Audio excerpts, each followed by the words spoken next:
And we are live, multi-streaming. Woo! Renters Radio. We're back after a week off for Super Tuesday. My name's Lauren Pespiza. I'm sitting here with the one, the only Evan George. Hello, hello. Hey, so we're back. It's been a long week. I know. A couple weeks. For us to unpack everything we missed over the last 2 weeks. We can't. No, we can't. We can't even do that. We're just gonna do the highlights. Yeah. Well, we have a few important things to talk about. Let's get back to the local stuff because national stuff is starting to make me sad. Alright, get ready for tomorrow for you to get sad. No. It's alright, we're gonna deal with that first when we get there. But actually, before we start, I have a very, very special announcement. I'm now an uncle! Ah, congrats! Woo! Ella Grace Joy, 8 pounds, 20 inches, what people are calling the perfect measurements. Yeah, that's perfect. Apparently perfect. Was born at, I think, 2:20 p.m. today. So she will not only be my niece, we share a birthday month. And yeah, she's going to be the future of civilization in case I fail. We're all counting on you, Ella. Yeah, I hope you're listening. I don't think I'm going to do it. So I'm going to instill all of my Master Splinter wisdom onto her. Yeah. I'm gonna what was that movie? Hannah. With I think Viggo Mortensen, he trains this girl in the wild. And she's just a super assassin who's also into communism. Oh. I'm gonna be mixing up different Viggo Mortensen movies right now. So you're the Viggo Mortensen and Yeah. she's Hannah? Yeah, basically. Oh wow, that sounds. She's gonna be incredibly badass. Yeah, sounds good. So I get to meet her tomorrow. I'm very excited. Awesome. Glad to hear it. Yeah, just wanted to start with a quick shout out to Ella. Shout out to Ella. So we're talking about a few other local updates on some issues we've been following, especially Suffolk Downs. There's been a lot of movement on that in the past couple weeks. People are really bringing the fight to City Hall, and I don't believe we've had a response yet. No, we have not. But Herb, do you have queued up that link I sent you? All right, you're gonna play that, and for the people watching, you'll be able to get the scene, and for the people who will be listening, I will just kind of narrate over it what is happening.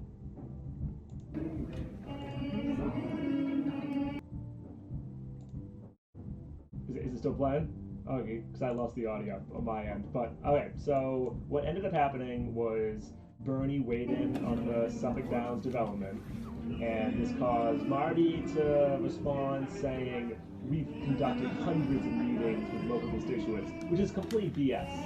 The people that they actually meet with are not the actual people being affected. And this is what happens for every development. So what you're watching on the video is a group of City Life, Pueblo, the people who we've had them here on this radio, we've championed their efforts before. They had over 1,000 people sign a petition to have Marty Walsh come meet with these groups. And they waited outside of his office for 3 hours, and he refused to meet with them, and he is still refusing to meet with them. And so whenever you hear oh, we've conducted all these different outreach efforts, it's all BS. It takes community groups like this to actually physically show up, occupy space, sit in the office, put down petitions, bring the cameras, cause a scene, get attention to even try to get a meeting. And they did this, I believe, Wednesday? Might have been Wednesday or Thursday of this past week. And we certainly want to use this platform to champion and acknowledge whenever local efforts do these type of actions. And so I'm just now reading from the Herald's over 70 residents attended wearing Renters Rising gear and protesting songs outside of Walsh's office on the 5th floor of City Hall. And they highlighted a lot of the stuff that we've been talking about Suffolk Downs, that it's completely unaffordable, that even their 13% of affordable units will be priced at people who make $80,000, $90,000, $100,000 a year. However, I think the median income in that area is closer to $40,000 or $50,000. So even the affordable units are almost double what the average person makes in that area. So shout out to City Life. Yeah, definitely wanted to acknowledge that. That sounded like it was a pretty good showing too of people, and they were humming in solidarity. So yeah, if you're, I don't know, we'll say an activist in Boston, if you haven't seen that clip yet, watch it here or just try to find it on your own. You'll recognize a lot of the faces. A lot of the people who were caught in that clip are pretty well known activists throughout Boston. And so City Life, they get that shout out. And now I've been finding myself defending the Boston Herald a lot the last Yeah, 2 days I've noticed that. because the Globe did not cover this action. Right. The Herald did, and I tweeted at the author, and then she actually responded back, just being like, "Oh, thank God! When I got the alert, I thought it was going to be something negative about me." But so the Herald is covering this. The Globe is not. The entire editorial board of the Herald also published a support saying that Marty should meet with the local activists, with the community groups, talk about Suffolk Downs. The Boston Herald's most recent editorial was complaining that our elections are unfair after their endorsement of Elizabeth Warren did not go the way they wanted it to. So, like, the Herald has a lot of problems, but they are actually highlighting local housing issues in a way that the Globe is just completely ignoring. And I'm also going to comment on the distinction between the two once we get through the sexy taxes segment. Yeah, you've got a lot of sexy taxes lined up too. I do want to plug. Speaking of City Life and Suffolk Downs, there's a couple events coming up. If for people who are still involved, the fight is still continuing. Mm-hmm. One of those is tomorrow. City Councilor Lydia Edwards is having a community update at 6 p.m. at the East Boston High School, and they'll be talking about different proposals and practices moving forward. I believe, hopefully, there better be a Spanish translation and Spanish translator there that actually knows how to speak Spanish. So if you are a listener from East Boston, or not, or you want to ask a question or give your input on this development, you can check that out and talk to her. Hopefully, enough people go, she'll listen to. And Lydia's great on a lot of things. When Bernie Sanders tweeted out like his support of it, she had a very, I'll call it a partisan response. Yeah. And I'm hoping that was more just her, getting Warren's back, quote unquote. Yeah, but that's been like divisive. It has been, and like Michelle Wu also supported Elizabeth Warren, but I'm really hoping that now that she has dropped out or has frozen her campaign, there actually is a difference. Maybe we'll talk about it if you want to call in. We can talk about it. Right. But I'm hoping that Lydia continues to champion the affordable housing crisis that is going on across Boston, but especially in East Boston, if this development goes through. So hold her feet to the fire when it comes to affordable housing. Please. If you can make it to the East Boston High School tomorrow at 6, try to be there to be heard if you're one of us and sick of developers and everything. The other event that I have on the calendar, I learned that I can add stuff to Renters Radio calendar, and then everyone can see all the events that we're plugging in one friendly space. So if you like and subscribe on Facebook to Renters Radio Boston, you can see all these events coming up. I'm just going to start adding everything that we care about. Yes. Like, just even if we're not going, just so that you people know that like you can go. And if I always forget to do it until like the last minute. Same here. I think I put Anna's thing on it yesterday. Yeah, and I put a few things on it, but we can keep doing that. So if it's another incentive to follow our Facebook page, is because we'll keep posting these events, so hopefully more people can make it. Also tomorrow is speaking of, it's not East Boston, but it's actually in the same space, never mind, it's the East Boston High School. On Wednesday at 5 p.m. there is a public hearing on the Eversource substation, and this is sponsored by Green Roots. We had as well as like Pueblo Boston, a bunch of other people, or Pueblo Eastie. We actually had Gabriella on a couple weeks ago to talk about this, as well as Suffolk Downs. And this is a electric substation that they're putting in a flood zone, and it's at risk of basically blowing up or polluting everything. And the residents don't like it. It's going to be terrible. So if you can't go talk to Lydia, maybe go out the next day to the public hearing against the Eastie Eversource substation. I mean, this reminds me a lot of the Weymouth compressor situation. Yes. Where there's like, big old energy companies building, putting dangerous equipment in places we don't need to have it, and in places that are really putting the communities at risk that live there. So yeah, go out, fight anywhere you are, but East Boston's got a lot. East Boston is where the fight's at. Yes. I mean, I need to make it out there more too, but myself, hopefully soon. I had this back in like my if we get to it section because you brought up. Oh yeah. Marty Walsh has a new chief of staff. That he does. let me see if I can get her name before. Catherine Burton, Yep. who of course comes from a Boston development company. So Yeah. the ties between Marty Walsh, City Hall, and the developers are growing tighter as they go. Which development company was she from again? I forgot to put this New on my Boston notes. Ventures. Yeah. I quickly looked into them. Like they manage or own. Yeah. It looks like half a dozen, maybe more, properties throughout Boston. Yeah. Like they're not like the biggest fish in the sea, but it does just kind of show.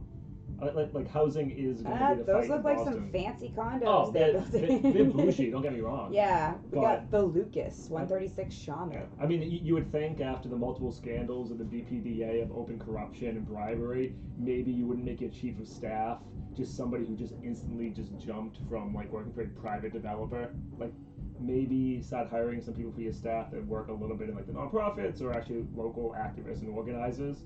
Have someone speaking in your ear to actually champion what like the people are saying, not just what are the needs and interests of private development. That's just me. Might be a good idea to balance people that you're talking to. Well, he's trying to build, whether we can afford it or not. Yes. So that is, that's where he stands, and it's been clear, especially given his silence on the Suffolk Downs petition. Oh, that petition is still up, and so it's still worth signing right now. Let me grab that link for you. I have it on my thing. And at a minimum, you can sign a petition. You can right now pause us, open a new tab, bring it up, put your name on it. It's so easy. It's very easy to do. And I, this is, I think the next date they push it to is sometime in later March. So we'll see what happens. See what happens. Another thing you can do, now that I'm reminded, is rent control. You can just, call your state rep and senator. I've been doing it. Moran has not gotten back to me or answered, or I've been leaving messages. Brownsburger, my senator, has a answering, receptionist that does speak to me and takes down the information and doesn't really give any sort of response. But I have called multiple times to see if I can get something. And the more their call sheet log shows, Lauren wanted to talk about Lauren really wants to talk about this about already. rent control. See, I haven't been pushing on Brownsburger as much because it's not in the Senate. But so they like the House gets all the press for whatever reason, but like the Senate works simultaneously on like similar legislation, and then they meet and they kind of hash it out. What the Senate's doing with housing, I honestly don't know. And I mean, we're going to get to it a little bit how hard it is just to report on the State House, but it doesn't hurt to call everyone. Like it takes 2 minutes. You will actually. They actually give you. Pleasant. I'm linking now. They actually give you like an amazing. Here's the petition. They actually give you an amazing script too. It makes it really easy. Like I just called them right off the script because I was leaving like an answering to a answering machine. But if you don't know what to say, City Life has like a script. It makes it really easy. So I suggest you all do that because the more voices they hear, the more they're going to support this. And the deadline for it to make it out of committee is March 31st. So we want to have as many people calling up their state reps as possible for this. Please do. That's all my plugs. All right. So speaking about state reps. Oh boy. We've been talking for like months now about fixing public transportation, and the House finally passed 2 big bills this past week. One of them is asking for more money, which actually we're going to get to this for the second part. The first is raising money. What taxes are they going to increase? We've been matching this showdown of who's going to get taxed. Is it going to be the working class, or is it going to be the rich and corporations? We finally get to see who does the House want to support. But very quickly before we do that, to just set the stage about why we just need public transportation in Boston. A new report was just released today, 7 a.m., that Boston, we have the worst traffic in the country. All right, we're going to play a guessing game now. How many hours a year do you think the Boston driver wastes in traffic? You always look at my... No, I'm not looking, I'm thinking, I promise. So... Herb, do you have a guess? How many hours do you think Boston drivers waste in traffic every year? A year? I don't know, like 3 weeks. Oh my god, no, there's not that high. Okay, so, Right. 52 Alright. So 5,200. No. Oh, yo, you guys are going way too high. 100 hours for traffic? No. Boston leads with 149 hours of traffic. Wait, a year or a week? So a year. But no. Okay. Okay, hold on. I didn't ask the question right. You sit in traffic for way more than that. I'm sorry. What this is kind of like I don't know, the ratio of it is how much, like, were you stuck in traffic additional to what would be Oh, if there not what your wasn't commute traffic. is. Yeah, Okay. my bad. This is not your commute. It is just like wasted time on top of your commute Okay. that is jammed up through traffic in some capacity. And we are the worst. We were the worst in 2018. Maybe we were second or third place in 2019, but we're back to being the worst. Oh, good. So, almost 150 hours of additional traffic from what you were in. Thank you for having me clarify that. Yeah. And each worker, each driver, I don't like to call them people workers, but that's how they phrase it here, over $2,000 per person of lost productivity from just because we do not have a good public transportation system. Nobody can afford to live in the city. Everyone has to commute. So we need money to improve our public transit. All right, so here's what the House passed. I'm just going to read it. And it's going to be referred to as DeLeo's legislation. Ooh. So we are raising taxes. No spoiler alert needed. Most of this is going to fall on us, the working class. So right now we have a 5-cent gas tax for every gallon. They're bumping that to 29 cents. So about a 20% increase. For diesel, I don't know who the hell drives a diesel car. Sprinter vans. Okay. That is currently at a 9 cents tax that we have. That's going up to 33 cents. So that's almost a 40% increase. So a gas tax being instituted. They're also going to start taxing more Ubers and Lyfts, going up 500% from the current rate. On top of that, now they have two different things to try to balance it at the corporate side. Those are our taxes. They are now removing a tax exemption from rental car companies, which I actually know someone who manages a rental car company, and I They're have to pissed, right? I have to call. Well, like I'm very close with his brother, so I have to remind myself to text him and be like, "Dude, look what your brother's saying about that part." But they did actually get to changing the corporate minimum tax, which is something I've talked about on the show. But I'm going to save that part. So, little spoiler: they do actually have some tax on corporations. There's nothing to get excited over. Okay. But we will go into it. So before we play the clips that we have, that's a little bit later. Just I want to explain again why a gas tax is bad. And it's so funny because I was reading an article from the Globe, and they quoted this. I don't know who this guy is. Mark Horan. He described himself as a Democratic strategist, and he says a gas tax is the kind of left of center idea that working people don't like. The theme of being condescending towards working class people is like one of the prevalent things that we talk about in this show. So I have no idea who Mark is. A gas tax is not a left of center idea. It is a regressive tax because people in the working class, they have to drive to get to their jobs. And when you live in a country where almost half the population can't afford an extra $500 expense, you increasing gas by an extra 24 cents per gallon is going to actually take money out of people's pockets to make it harder for them to make that decision of are we going to have food or are we going to have medicine. That is a material harm which will happen. They rioted in France for 2 months when they tried to do a gas tax. Something tells me Massachusetts were not going to do it. But gas taxes suck. If you want to make it as part of a massive, broad program, maybe you can talk to me. Leading with a gas tax is horrible. Let's save the clips. So, do you remember what Charlie Baker thought about a gas tax? Am I on the spot here? Yeah, testing your memory. He liked it. He did like it. He liked more of it.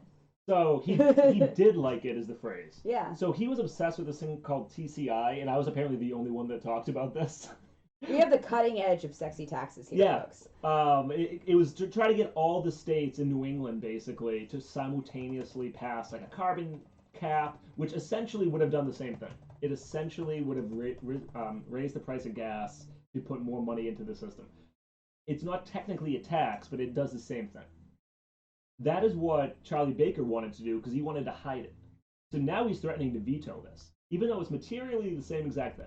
It's the price of gas is going up, whatever way you slice it. Call it a tax, call it whatever. So he's pissed because now voters, when you say the word tax, that gets them nervous, that gets them angry. Right. But if you say the word carbon cap transfer fee, Like you've lost 95% of Yeah, people. and the other people think it's some kind of like bold green initiative. Yeah, exactly. And they were marketing it towards environmentalism. Yeah, right. Like Which here, is exactly what happened in France with the Yellow Vest movement. we're gonna put the burden Yeah. on you. So like if you're out there and you start seeing Charlie Baker start saying, "I will veto this. This is gonna hurt working class families." He was trying to do the same exact thing. Yeah. What he's pissed about is that it's called a tax rather than the carbon cap thing, which no governor wants to do anyway. Right. So okay. But even if he vetoes it, doesn't it still pass? Then it goes back and it has to pass by a wider margin. Okay. Will it? No, this is. I honestly don't know what's going to happen because part of the problem with this, and like we'll get to it in a little bit, is out of all the the combination of those taxes that we just discussed, and then the change of the corporate minimum tax, which I'm going to save, but let's play the clips first. It equals about $600 million a year.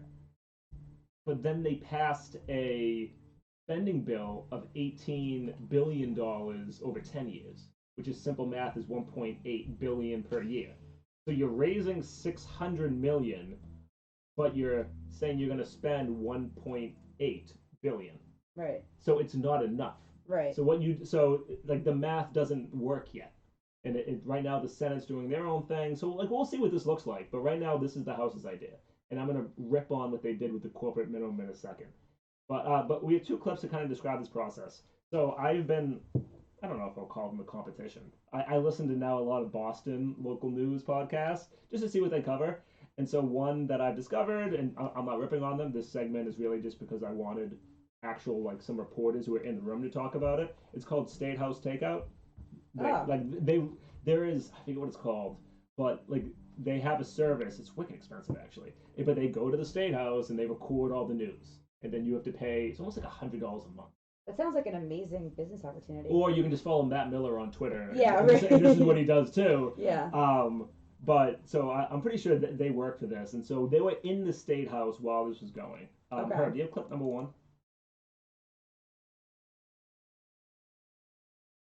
This is something that I got mixed up on Wednesday night, admittedly. The original amendment basically would have implemented congestion pricing. This is a term we hear a lot where roadway tolls vary based on different times of day, trying to get people to drive at off-peak times and charge them more if they want to contribute to already bad traffic. The amendment that ended up passing was an amendment as changed that only calls for the Department of Transportation to implement the recommendations of a commission that's studying congestion pricing and adding tolls onto roadways all across the state. So far, far less significant than the original proposal here, but a little bit stronger and firmer than the underlying bill was. Yeah, and there's another amendment either withdrawn or defeated. I'm not sure. All right, because I used to talk about congestion pricing. Yeah. That's like one of the first episodes. Yeah, because they were arguing two different things. One was a gas tax, which I ripped on. One is congestion pricing, which I also ripped on. And I think it was either Bolivia or Brazil. But they were the ones who also tried to do congestion pricing, and it caused like massive, I don't want to use the word riots, but a massive backlash to it. Congestion pricing is when you have tolls that are set up so you pay more during rush hour, which I don't know their names, and again, right now the segment's fine, but like how they described it as, so if you want to contribute to already bad traffic, like that is not the phrasing. The phrasing is if you want to get an extra hour of sleep and then go sit in traffic for 2 hours, you're now going to have to pay more. So instead, you're going to have to wake up an hour earlier than you need to try to beat that congestion pricing. Because as we've talked about, people don't have money to pay for this stuff. Right. So now, rather than getting to spend 25 minutes with your kids at the end of the day, you'll now be stuck in traffic because you're purposely going to stay at work longer, so then you don't have to pay that penalty to commute during rush hour. Congestion pricing sucks. It's like it because again now you're just putting this burden on somebody who has to nickel and dime everything because of just how we structure our society. Yeah, or if you're like me and you would not be able to plan your life around congestion pricing, you just have less money. Yeah. Like Which those are two sucks, options. yeah. It's either you're gonna have to wake up early and get less sleep, or you're gonna have to. That would be the Evan strategy. The Lauren strategy is just go broke because. Or you just have to stay at work longer. Yeah. You'll see your kids less. You'll see your family less. You'll have less time for entertainment, less time for actually enjoying your life. So I'm actually very happy that this just went to study. Yeah. Which it could come back. Like we don't know. But I did just want to highlight congestion pricing. I'm very happy it's not in it. I think it's. I don't know. For me, it's like mentally worse than a gas tax. I don't know. But I want to keep going with the clip. original proposal here, but a little bit stronger and firmer than the underlying bill was. Yeah, and there was another amendment, either withdrawn or defeated, not sure, from Rep. Jones that would have sunsetted these increases after, if and when the so-called millionaire surtax is becomes law, right? Right. In 2022, that could go to the ballot. That was really one of the only moments we saw in the House on Wednesday of actual debate on the. Okay, I cut it there because This is something that sorry. And so this I thought interesting. Like Rep. Jones, I didn't know who that was, but I guess he's a Republican. I think he's actually the highest ranking Republican in the House. Okay. And he wanted to add an amendment which piqued my interest. That's why I kept it in here, which was we can pass these taxes, but then if we pass the fair share amendment, which they refer to there as the millionaire's tax, which is going to be on the ballot. I don't think this year. I think it's next year. Then if that gets passed, these all get repealed, and now we pay for things through that millionaire's tax. Which that piqued my interest. That's interesting. But I kind of think it is almost meant as like a poison pill of saying we don't need to pass the millionaire's tax. We just keep reaching off these people, and if we do pass this, we're now going to lose the $600 million. Like it's a false equivalency. Yeah, so like it'll be able to create a narrative. I thought that was interesting. Of we can have this, but then once we start taxing millionaires more, this goes away. For 5 seconds, I thought that was an interesting idea, but I'm pretty sure there's like a little bit more sinister motivations to it. But anyway, okay. Also, why is that on the ballot? So we, and by that I just mean like the left, like something called the Raise Up Coalition, like a hodgepodge of lefty groups. So we tried getting this on the ballot as a ballot initiative. I think it was 2 or 3 years ago, and it takes 3 years to go through the process of doing that. No, I know, but why why would you use that as a ballot initiative? So there are two strategies of getting what you want done. Right. You can go the legislative route, or you can go the ballot initiative route, which sometimes does. And then within that, there are 2 different routes that you can do, depending on how much you want to use this. Yeah. And so if you want to get something done, sometimes you do it as a ballot, just strategically, and sometimes you go through the legislature. You get a better chance on the ballot? For this they believe much better chance on the ballot. Okay. And it was supposed to already be on the ballot, but then a justice that was appointed by Charlie Baker struck it down on like the technicality of the wording. Oh, geez. So then it had to go back, and then you had to go through another 3-year process, or maybe just a 2-year process first. I don't know. So, like, we like the fair share method. It is, yes. To me, it doesn't go far enough. It's like a 1 or 2% increase on if you bring in an income of over $1 million a year, every dollar after that million is just taxed at a 1% higher rate. And it's a better strategy to do that as a ballot initiative than in the legislature. People I trust tell me that's a smarter strategy. Okay. So I can't do everything at once. We've won things through ballot initiatives. Yeah. I just, So, okay. That was good clarifying. And now they start to talk about what it was like to be in the room, which is why I originally wanted to have them highlight this. Because when I just came from Anna Callahan's kickoff event, she did great. She talks a lot about transparency of the State House and how we have the least transparent State House of the entire country. So what did this great debate look like? What was this amazing scene of legislators duking it out in the public forum? How did that actually go off? Herb, you got clip number 2? Right. In 2022, that could go to the ballot. That was really one of the only moments we saw in the House on Wednesday of actual debate on the floor over a proposal to change this bill. It was ultimately unsuccessful, and after that, we had several hours where they would do nothing for 58 minutes and basically be sitting in recess during backroom negotiations, come out, shoot down an amendment or approve an amendment on a voice vote, and immediately go back into a quiet lull. So if you were watching, you really couldn't see much happening. It was all going on behind the scenes. Yeah, where was the actual legislating going on? In the members' lounge, like they do during budget sessions? Or could be the members' lounge, could be the speaker's office. We don't even know. Yeah. Interesting. I mean, I know it. Not to beat a dead horse, but I mean, we talk about it now and again, right? How much debate actually takes place. All right, and then it kind of goes off. So the actual debate of this, when they're actually having this conversation, it's not in public. It's not even in the State House. They keep breaking off to go into, like, DeLeo's office. Yeah. And then all the state legislators just sit there not knowing what's going on. They kiss the ring. And then they come back out, and now decisions are made, and they do something. I forget what it might be just like a voice vote. It has a different word for that. So, like, rather than they have a very antiquated system of like a literal light switchboard to try to count the votes. Yes. But sometimes you can just do like I'm going to refer to it as a voice vote. It has a different thing where you say all the yays, all the nays, and then the person just goes, yeah, it's not like there was more yays. That passes. There could be broken LEDs. Nobody knows. No, so that happens all the time, and so there is no public debate for this, and a lot of this is like DeLeo controlling things behind the scenes. Yes. And there's an article that was in Boston Magazine a few weeks ago that is like a picture of like DeLeo is like a king in like a very fancy. I think it's Napoleon. I think it's a Napoleon III reference. Looking at this garb he's got on, but they describe what the scene looks like, and it's DeLeo goes in the back office with all these like a couple of the higher ups, all the state house people are just sitting there not knowing what's going on. All of a sudden, DeLeo comes back out. He presses his button. The light appears on the board, so then you can see how did DeLeo vote. And the second he does that, according to this, 63 Democrats all light up their things right behind him. So people just don't know what they're voting on, and that is part of like just the larger problem. And so that was the scene that was going on for this. The last thing I want to talk about for this is about the corporate minimum. Because if you have $1 billion a year company, every year your company brings in $1 billion. If you're really good with like tax manipulation, how much do you think you have to pay the state of Massachusetts? If you're really good? If you're really good. I mean, not federal government, you can get zero. Federal government, you can get even money given to you.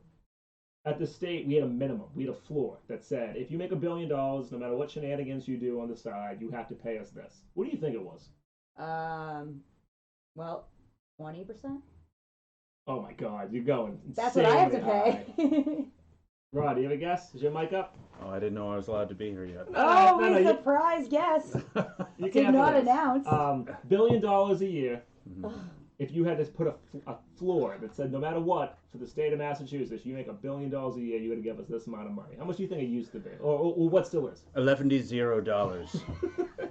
$450. Wait, what? See, I was pretty close. To be fair, $456. This is how it works. That's corporate corruption right there. So the more you make, the less that you got to chip in. So, but what they added to this, which is something that I've championed before, is we need to change that. You need to raise that floor. And we're not going to name names. We have friends here who are very happy that this got in. They successfully raised that dollar amount. What number do you think they hit? Went from $450. These are companies that make $1 billion a year. This is going to be tough. 460. So 150,000, which is But if you look at just the numbers that way, $456 to 150,000, that seems like a lot. Yeah, but when you look at how much $1 billion is, and now your last math question of today: what percentage? You'd have to work 25 million years at making like $30K a year. In order to come up with that. So 150K is pretty much nothing. 150K is what percentage of $1 billion? Woo! 0.000025. Internet, help. Not that far off. It's as a 4 zeros and a 25. Yeah, as a percentage, 0.015%. So it swings it. So fine. So the bold initiative. Which still, just doing that generates like $100 million a year. But imagine if we actually charged them 0.5% or 2%, or like if somebody asked me top of my head, what would you phrase it at? Trying to like figure out what other states would do without me doing any research, I would say let's set it at 5%, and then let's look at like now let's Google and see where do we hit with other states. 0.015%. I cannot celebrate that. Yeah, no. Google's evil. You got to use Bing, and I don't have the Wi-Fi password. And it's 9 different tiers. So like that's the highest tier, and I don't know, the 8th tier is maybe 100,000 increase. So I am not at all happy with the bold number of 0.015%. So some people, again, who are friends of the show, will celebrate changing this cap is a good thing. I can't, to me that's, again, it's $100 million, but 0.015%, I'm not taking a victory lap for that. That is pathetically low. Yeah. And that's what you missed This is your sexy taxes That segment. was so sexy. So much taxes, but yet not quite enough taxes. So it's going to the Senate now, and then they're going to have their own version of this. So what I just defined for you is not at all set in stone. It is not law. It is just kind of where the pulse is of the State House. Well, what can we do? For this, really nothing. Okay. I want everyone focused on getting the tenant protections bill out of the committee, because we actually have some power over that. Right. That's amen. This is right now part of a larger fight which will be going on over the next year. All right. Well, we have a guest in the studio. Taxes just got a lot sexier. We are now joined by the one, the only Rod Weber, who apparently is better at math than. Oh, I love the 3 cameras, Herb. Yeah, we've got 3 cameras now, so we can have as many people as we want in the studio. Rod, quick thoughts. What do you think about the stock market crash today? I think that we found out a lot of people are professional gamblers in their life, and it would have been a lot sexier for them to simply have robbed a bank and try to do a monster truck jump over sharks equipped with lasers on their heads in order to steal the Nazi gold from the bank, or whatever it is, because it would achieve the same goal. Am I right? Yeah, you're right. It'd be a lot. It's a lot better of a story. So, are you saying we should be buying? No, I'm saying you should get a monster truck and do a bank heist. What are you but talking I don't about? have any money because all the stock market crashed. Steal a monster truck. Okay. Am I too loud?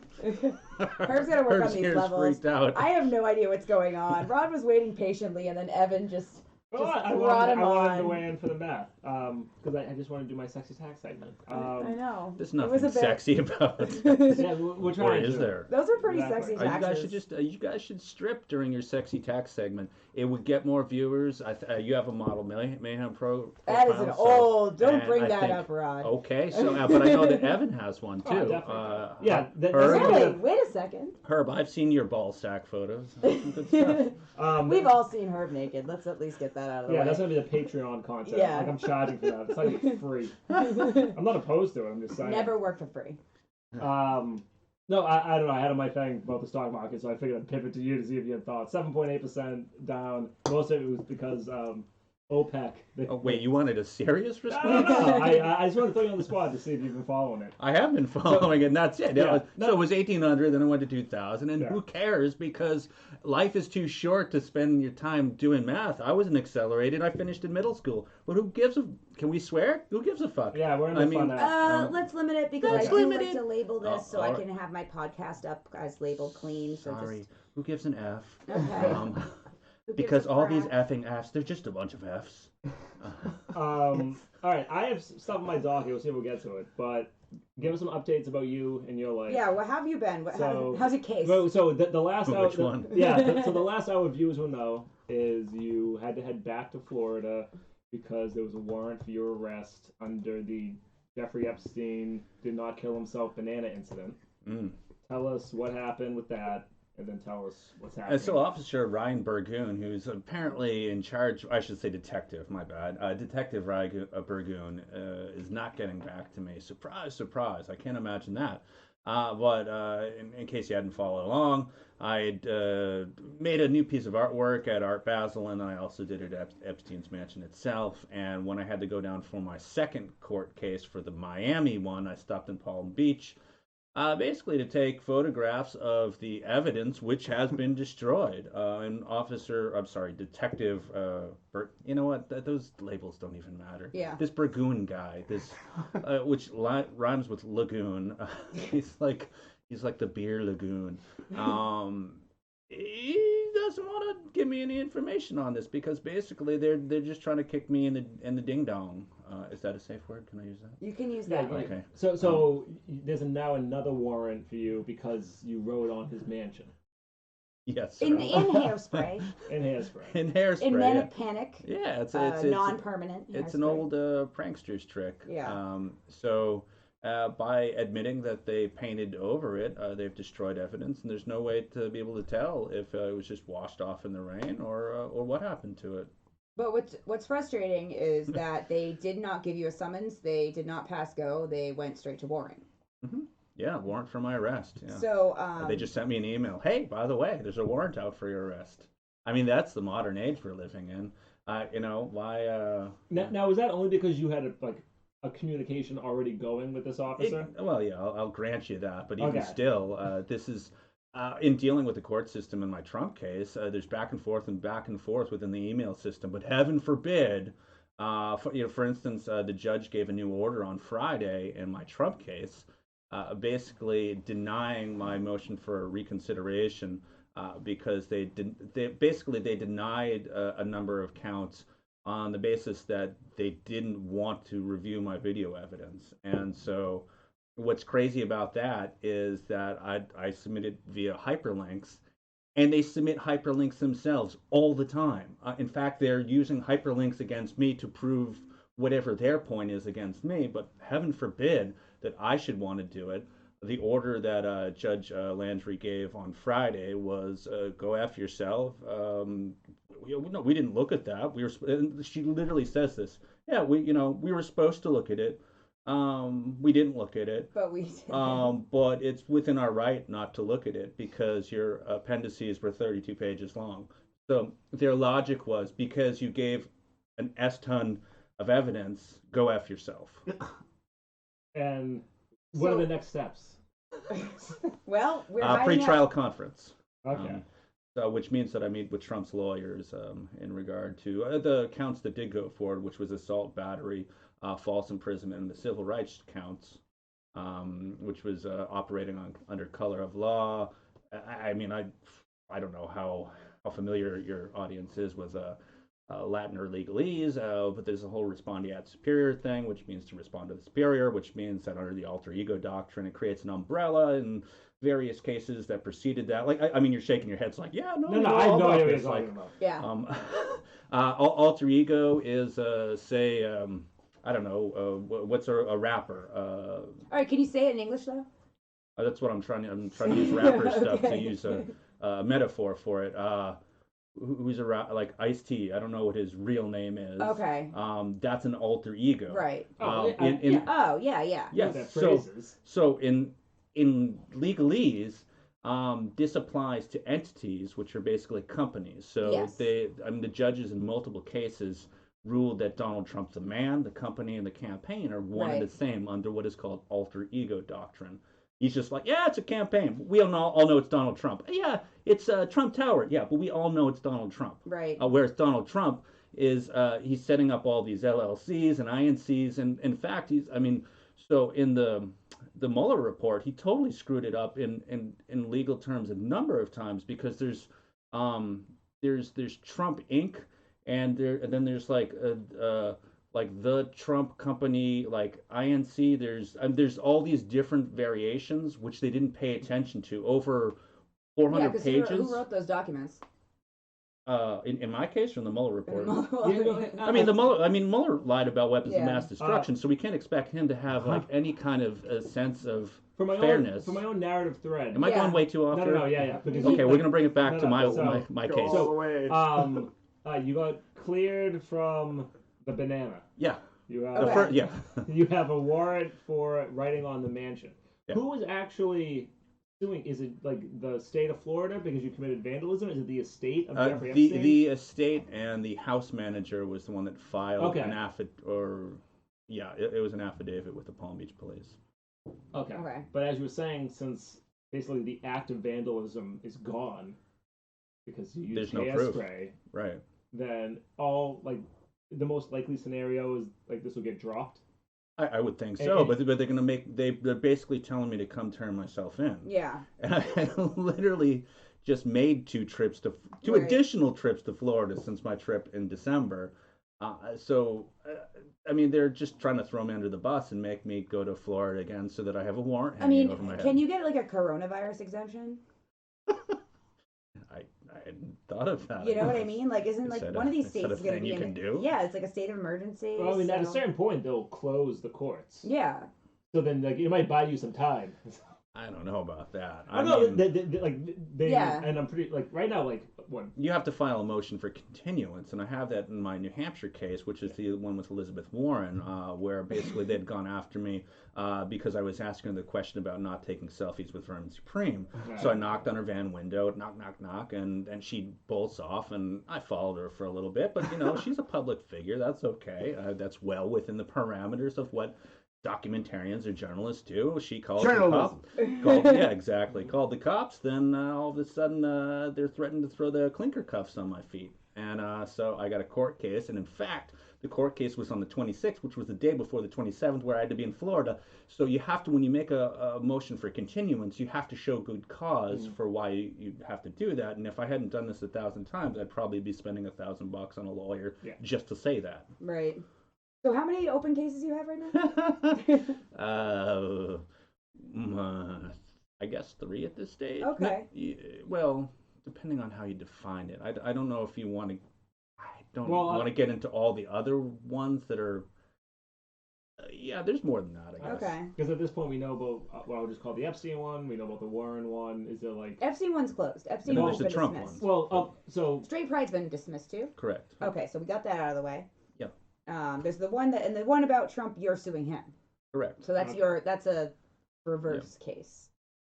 Yes, if you will. Reverse justice. Yeah, it's reverse justice. But it also goes to show how difficult it is for the common man or woman to get justice. I mean, this is the way that the system has been set up in order for us to get redress for our grievances. And when they're throwing stuff out for presenting too much evidence, I mean, that just shows you how corrupted the system is. I mean, I feel like that should be like a cheat code. Like if it's like filibustering their time to just throw a bunch of evidence at them. Oh yeah, the judge hates me, and the lawyers love me because you're making so much money. Yeah. I mean, because with a pro se litigant, which is what it's called when you're just doing it yourself, typically it just does a lot of screw ups, and I mean, I guess you could call this a screw up because they didn't like the format I'd done it in. But as far as I can tell, I gave them the evidence, and they should proceed upon said evidence. Otherwise, I can show good cause that this will be brought up again in appeals. And for me, the reason that judge has that reaction to you is basically like you are making a mockery of this thing that. Perhaps. No. I'm not saying you're wrong in doing it. I am saying like the power dynamic of the judge sitting there is just like F this person who's like right now like make like. Oh, this is great. Yeah. You're gonna give me 40 pages of appendix. I'm gonna use my power over you in the only way that I can to smite you.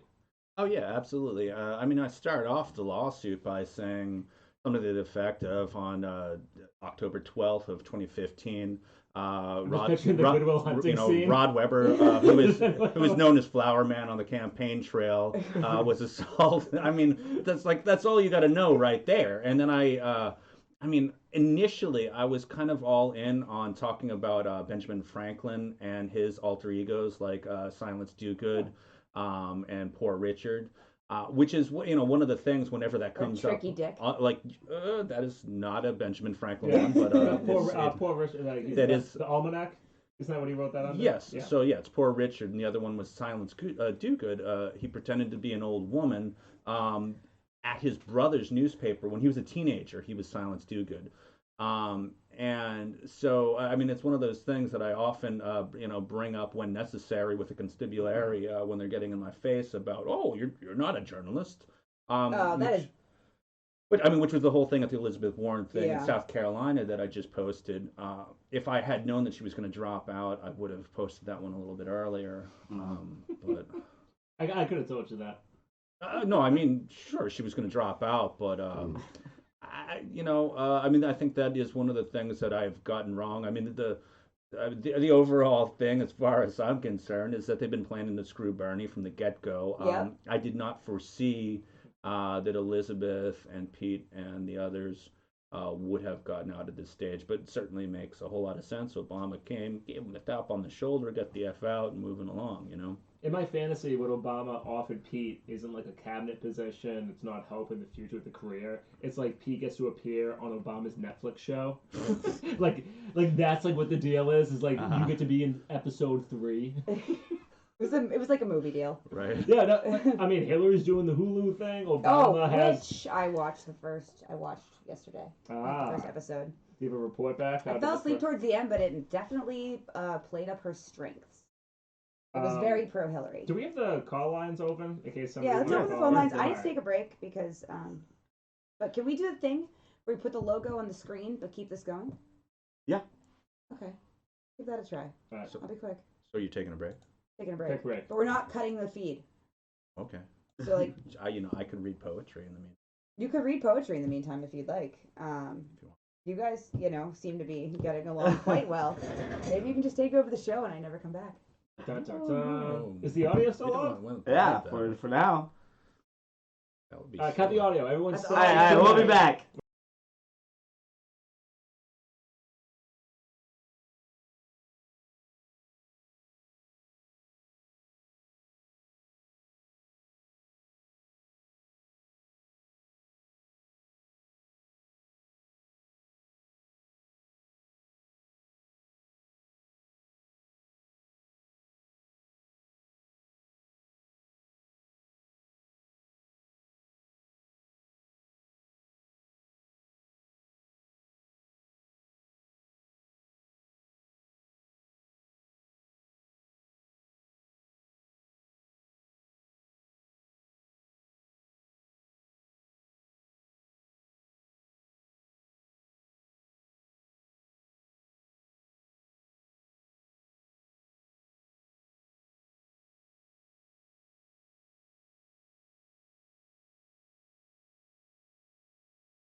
And stuff. You're back! We're on? Yes, we are. Are we libertines or libertarians? What's the difference? Good question. All right, we're back. I have to take a quick break. I have to crack this on air, I guess. Boom. It's a great sound. I know. It's just like. All right, so because we have Rod here, wait, have we opened up the call lines in case somebody? Yeah, let's open up the call lines. They are open. So we can do that. Feel free to call in. What's our number? Our number is 555. I have our number somewhere. Hey, come down and get Fudgy the Whale. We're giving all the greatest deals away here. I'm Lauren Pispies. I have Pepsi for everyone, and if you want to open the lines, it's 3:10. That's 3 past the hour to you and I. Come, hey. What are we talking about today, Lauren? Libertarians. All libertarians are the ones that believe in liberty, or at least they say so, but they don't understand how corporate culture controls everything, and the overarching power of the corporation makes it so that if you have unfettered capitalism, well, you can't really have liberty, can you now? Oh, look at that, Ron. Wow. Very good. That's a very good, that would be my left critique. It might get me 20 minutes to get there to talk about private tyranny versus tyranny Well, of the it's state. certainly private tyranny. That's an old Chomsky one. By the Yeah. way, he's agreed to an interview for the 21st for my new documentary film. Oh, You might be Congrats. interested about that one. He's still kicking. One of the big Sure things. is. No, so Don't be mean to him. yeah, he's like one of the greatest living thinkers of our time. I've actually never, similar to Bernie, I've never gotten the chance to actually see him in public. I've had opportunities to, and one thing or another. Sure. But the one thing I know about Chomsky is if you send him an email, Yeah. Always. he will get back to you. Yeah, no, It doesn't matter who you are. Chomsky makes himself available. Yeah, he does. One of the things that we actually chatted about a little bit was new photos of the anarchist revolution in Spain had manifested a few months ago, and since he's a well-known anarchist, Yeah. sent that off to him, and he said brought back a lot of memories, and was very thankful for it. All right, so you did actually a very nice. I couldn't tell if you were trying to be Lauren or not, or you just went off the rails. Oh, well. That's generally what I sound like, I guess. So right? I came across an article, I don't know, drunkenly one night, which is libertarian ranks swell amongst voter dissatisfaction. And Was it ST or NG? hold on, Wait, It what? says amongst. It's just Amid. It's a okay. Amid. You said Okay. amongst. Okay. Never mind. Pet peeve of mine. There we go. This is a pet peeve. So I guess apparently Unless we're in England, it's among. the Libertarian Party in Massachusetts. The grammar police. Yeah, oh god, I hate grammar. Grammar is fluid, language is fluid. I Yeah, don't know. Chomsky will tell you that. I'm just I mean, excited about the swelling over here, so let's go. All right, Libertarian Party just in Massachusetts, almost 20,000 members as of February, which is more than double increase from 2017, which I guess they had 6,300. So the Libertarian Party is exploding in, again, marginal terms, but still 20,000 people in the state. And I know Vermin is a mutual, I'll say, thread between you two. A lot of left organizers here in Boston know Vermin, really like him, Ponies for All and all this.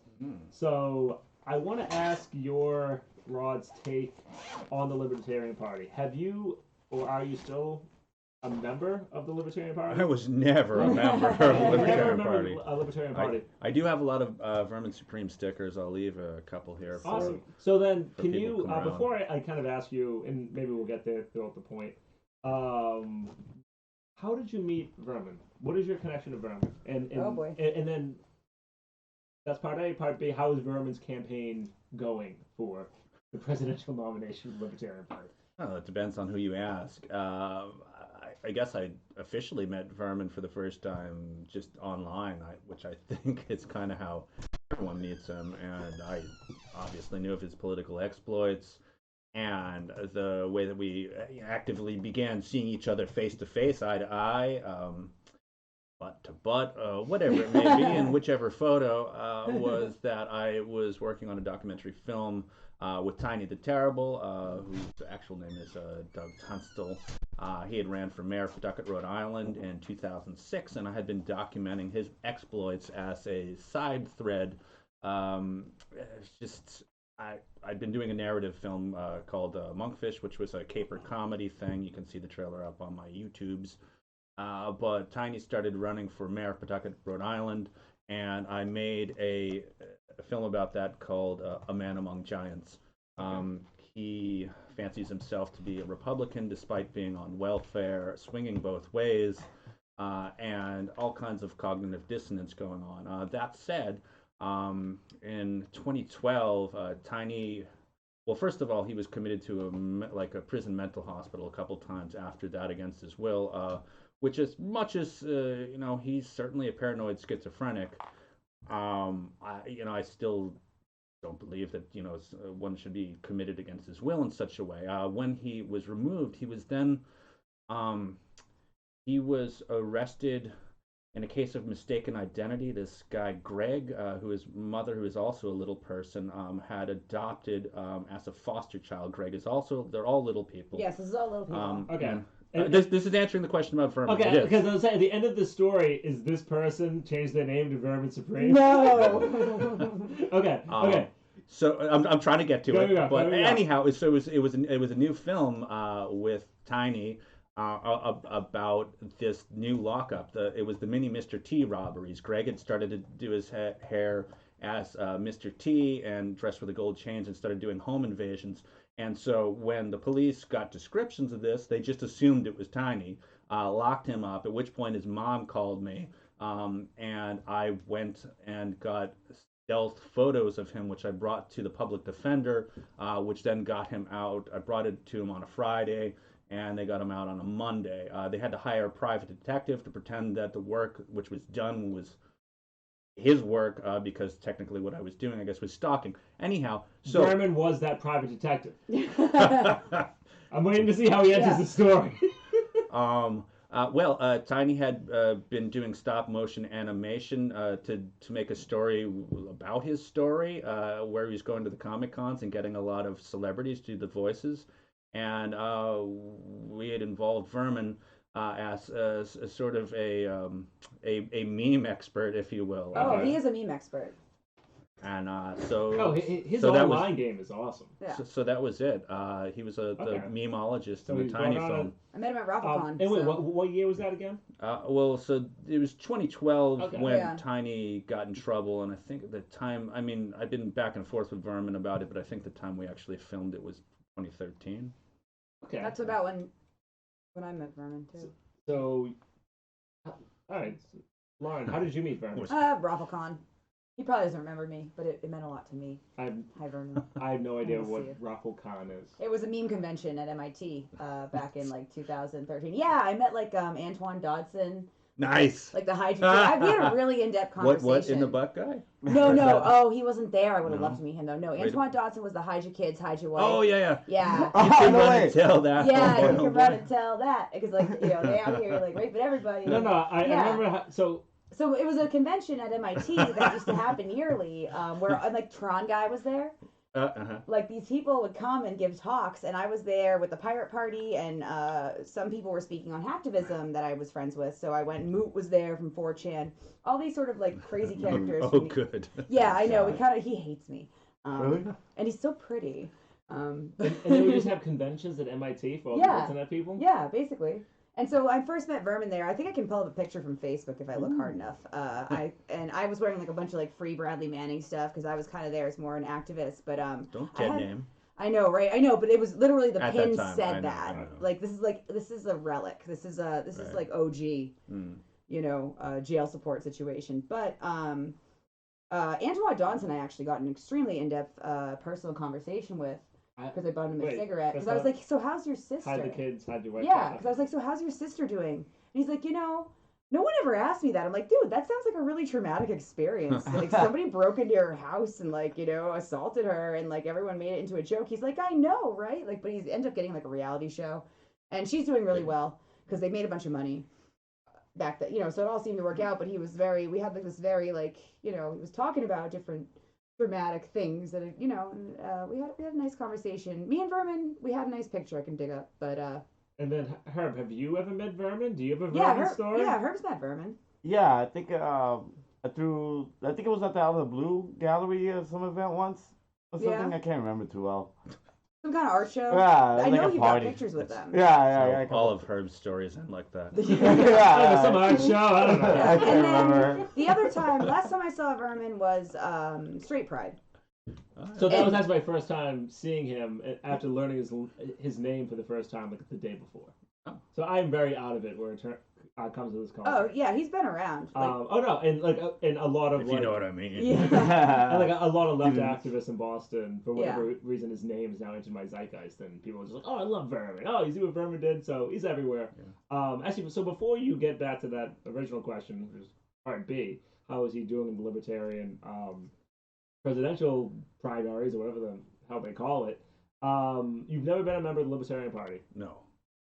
Can you just give our audience a very. It bothers me that people think that too. Well, because again, I know you through Lauren, I know you through Jeffrey Epstein, and I know you guys were on the private jet together to the islands. You were on Little St. James. That's how we all know you. Hey, listen, if we want to play that game, she used to hang out with Tim Pool. Now, Tim Pool, the connection there is his whole Epstein. He thought I was the greatest performance ever after I did the Epstein thing in Miami.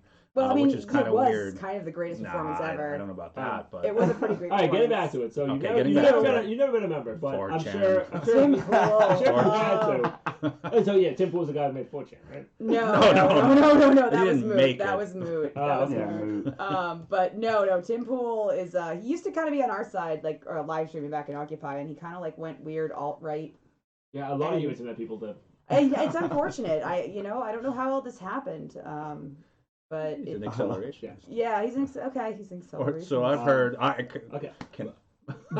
Now rephrasing it for some education. Are you able to? Wait, he does have that prepper thing now. He does have prepper. He's got the prepper stuff. He's not hiding it anymore. It's not secret. It's not just talk. He's pushing prepper stuff. He's a snake oil salesman, and now the coronavirus is around. I mean, it's perfect. Preparing for the apocalypse. Oh, okay. It's like we're down in the bunker, as we are. Yeah. But then we'd have a stockpile of MR-15s over here. What was that? Herman's bringing up like a Vermin. I'm trying to find my Vermin picture, but it involves scrolling through a lot. So my entire hard drive is full of Vermin. I'm trying to find the one when I was just a young little internet. But okay, the Libertarian Party growing massively in Massachusetts, getting a lot of memes, probably from Vermin. You think? What is the Libertarian Party's platform? What is this party? Well, the big things that I'd say about their party are they are pro-guns, love to F young women, all drugs. And, they don't get to. I didn't say they get to, but like there's this whole like age of consent thing that's always popular. So it's like sex and drugs and guns is kind of where, and no taxes. Those are the 4 big planks, if I had to say. And you can look at the varying degrees of ick surrounding that. Obviously, on the left libertarian spectrum, you've got people like Noam Chomsky, who's described himself as such, anarcho-syndicalism, et cetera. On the right side would be the anarcho-capitalists, who are some of the most ick factor guys. And then you've got like the Ayn Rand people. Not even. They're like the black and white triangle. You've got like the flag, black and white. Yeah, they're the yellow and black. Yellow and black flag. But you got people like Arvin Vohra, who's, as far as I can tell, is evidently an educator. But however, one of his big platform planks is about age of consent. And every now and then, being friends with them now, some of them on Facebook, these questions come up. For instance, John McAfee recently endorsed Vermin Supreme. Of course, he's totally off the deep end, but I had to make the point with Vermin. Just remember, he's accused of murder in Belize. He was ordered to pay a $25 million wrongful death suit and is basically on the lam somewhere on the high seas. Vermin, I think very wisely, didn't respond to his request to be a VP, but did say something to the effect of, well, maybe you can be my president of Vice. I know it was a joke, but he offered him a position in his cabinet.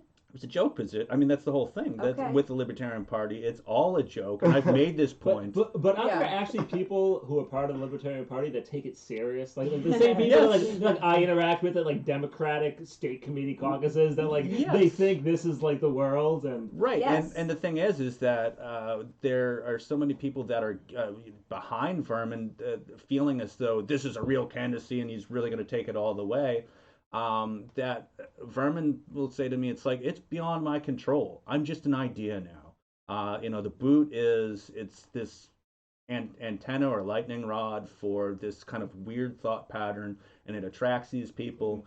And I don't know what to do. I just keep showing up at the things, and they say the weird stuff they say, and I try to stay away from the icky people. And like I really, because I'm still learning about like how you do what you do in terms of like your, I'll call it performance art or like how you like raise attention to some of these larger factors. And like I'm looking at what Vermin Supreme does. I haven't really had the pleasure of meeting him, but I actually like how he interacts online and like in how he responds to some people who are messaging him because he's very consistent. It seems like. I would beg to I mean, differ. so yeah, I like, don't know about that. I don't know. Again, I'm working off of 1 to 2% of knowledge of who Vermin is, what his actual platform is, what his actual goals are. But I've liked some of his responses to people messaging him saying, "Can you endorse Bernie Sanders?" He gives good answers to that. What can you give an example? Yeah. Which are basically he's sticking to the Democratic and Republican parties are both equally corrupt, and it is meaningless to follow into. I would agree with that. So, and again, like I don't believe that personally. In some levels I do, some levels I don't. Yes, I've seen your show. Exactly, but I can value what he is trying to get some people to recognize, which I actually think are positives in a little bit. But, and I don't want to turn this into. If we're gonna do a Vermin Supreme show, let's just have Vermin Supreme on the show. Hey, I tweeted him last night because he said he wanted to go on Chapo, and I said you could always just come on our show. If you can't get on Chapo, no, they invited him. I did a little interview with the Chapo guys. Did you really? After Michael Moore came out and they were doing a podcast, and I said, hey, will you do a little interview? And they did. Oh, nice. Yeah. Do you remember who you spoke to? Bros. Two men, two white men. That's 80% of the crew. I'm giving up on my Vermin Supreme photo hunt, but I do have a nice photo of me and Tommy Wiseau. Oh, can we That's see? badass. Can I share this? Yeah, I know. Yeah. Who is Tony? Tommy Wiseau. The guy from the Room. bad act. Yeah. It's my favorite movie. Really? Of course. Of course it is. Besides Naked Lunch, which I'm wearing. Cats. I'm wearing a Naked Lunch shirt right now. Did you see my Naked Lunch meme? Yes, I appreciate all the Naked Lunch memes. But yeah, that's my favorite. I'll post it in the chat, a link to it. There you go. All right, so you're gonna be busy in some capacity heading down to Florida, but now that I'm waiting to hear what they have to say first. I'm not just going to Florida because they say I have to report. Kidding me? But all right, because it seems like you were very active in New Hampshire during the New Hampshire primaries. Yeah. What is next in terms of, because I know you also produce art. Do you have any art in the studio right now? Not unless someone puts some up that he doesn't know about. Well, because like the studio we're at, like they just did a whole new thing. But anyway, do you have any shows coming up? Any art exhibits? I'm gonna call it. I don't documentary know showings. Do you have any like hits coming in terms of like? Are you dropping a new hit album? Do you want to? I don't know what you all were. In my mind now, your now professional title in my mind is like a documentarian or maybe a videographer or whatever. Videographer. Okay. A meme expert. I don't know. You have hit the limit over there. Yeah. Videographer. Yeah, I have no idea. Like, what would you define your? I don't define myself. Whenever you, I would ask. What do you mean by I or you? Oh God! Yeah, are you attached to yourself? So he's Evan? a philosopher. What are words, really? He's a philosopher. And we got to put on the sound of rain and some light Peruvian flute music. Yeah, can you cue that up, Herb? Let's get that didgeridoo going. I think the overarching term would be artist. Within that, there's writing. I have my book, which I still haven't found a publisher for. Maggots. I have read it. I've read segments of it. I didn't finish it. It's very Naked Lunch, but no, not Naked Lunch. It's very Infinite Jest. Okay. But not Infinite Jest. It's David Naked Foster. Lunch. It's David Foster Wallace covers a campaign, but with Little Hunter S. Thompson. So you should just have me write your blurb. Sure. Yeah, like I can be like, I think this is all of my favorite things, and then you'll be a bestseller. All right. But like, what's your next thing? Are you showing? Is it a documentary hold on. festival? Now we present the book. Plug your book. What's your book about? Wow. Well, I'm still looking for a publisher for that. So that's about the 2016 thing. I really view the case with Trump as a piece of performance art. I just penned a deal with Indie Rights Distribution for This Is Vermin Supreme, which is the 2016 Vermin Supreme film. I've been filming, as you know, on the New Hampshire primary trail as well as South Carolina for a potential new 2020 film. Do we have any clips? Sure. Because I actually did want to get to this. I had a question. Yeah, okay. This is Berman Supreme a sequel to Who is Berman Supreme? In a sense, yeah. Oh. I mean, but in a larger sense, it's actually just outtakes from Flowers for Peace, which was my 2016 thing about bringing flowers to all the candidates. I ended up having so much footage of Vermin that I called them up and said, "Hey, do you want me to make this into a movie too?" We started GoFundMe and get Steve Ondrick back, and we can all make documentary. Yeah. Like, we gotta I'm gonna be honest. I've been googling videographer, trying to figure out what if that's a word. Yeah, it's not. Apparently not. It's not. No. All right. Well, hey, as we I thought we were hinting at that. Chomsky agrees with me. Language is fluid. It is true. Videographer should and Naked Lunch agrees with me. Language is a virus. Yeah, Chomsky will tell you if you go back to the old age before borders were a thing, national borders. That going between Italy and France, that there would just be a mutation from one set of words to the next, and wasn't a hard distinction. So the idea of a national language is somewhat laughable up until modern times, where English obviously exploded as a result of American imperialism, and of course that was just an extension of the British Empire. So now we have the American Empire. And the radio and airplanes. And the printing press, and language is a virus, and it evolves, and moving on. I want to see clips. Blah, blah, blah. I want to see clips. Clips. Stop getting all intellectual, you guys. No, but because sorry. Because the language as borders is actually like a very important thing to understand, that like the framing of a nation state is a very new concept, and before the only because it's bullshit. And because before the only type of grouping you could possibly have. This is like historically looking at is really just the evolution of languages, and how languages, as you were just saying, it would be like French, and then like Frenchish, and then like French Germanish, and then Germanish, and then German, and then like, and that was it. Right.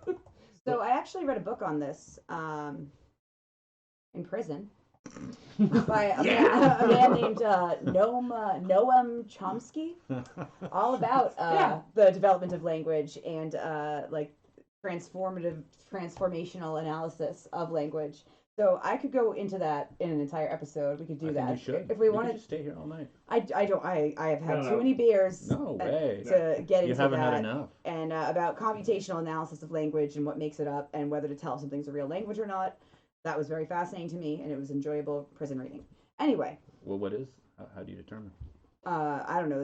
There's like a algorithm. I'm not actually a computer scientist. I didn't go to MIT. There's an algorithm for that. Yeah, there's an app for that. I think at this point. But I want to see clips about the campaign trail.